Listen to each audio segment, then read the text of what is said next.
भोकिलांक पेटरे अन्न मुठाए पकाइबार ये हेउछि प्रयास। रंगर पर्वरे निज परिवार को भूली असहायଙ୍କୁ कोलाई नेबार ये हेउछि आग्रह।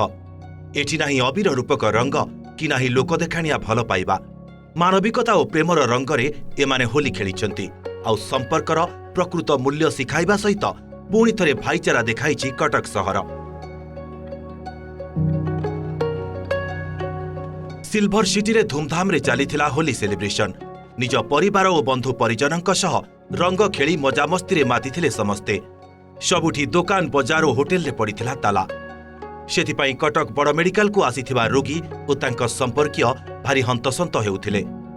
खाद्य टिकिए पाई बुली बुली नयांत हेउथिले सेमाने। हेले ठीक सेतिकी बेले भाईचारा देखाइथिले कटकर किछि समाजसेवी। एमाने कोनोसी सामाजिक संगठनर अंश नथिले। भाईचारा और मानविकता तांको एही महत् कार्य पाई एठाकु टाणी आनिथिला।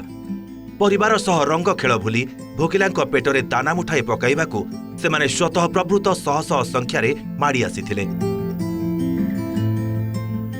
एससीबीर कैंपस बाहरे 5000 लोकंक पाई जळिथिला चूला। बसिथिला विराट विराट हंडा आउ आरंभ होइथिला रोसेई। असहायंक पाई प्रस्तुत होई जाइथिला भात, डालमा, खटा आउ तरकारी।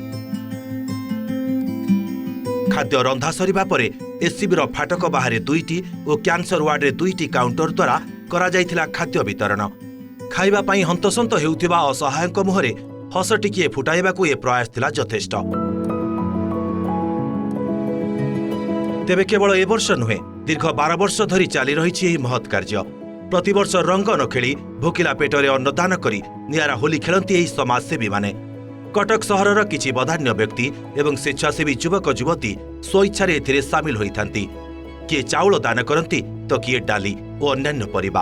आउ सभिंक एही उद्यम हजार हजार असहायंक मुहरे हस फुटाई थाए। या छड़ा समाज को एक महत् वार्ता भी प्रदान करे।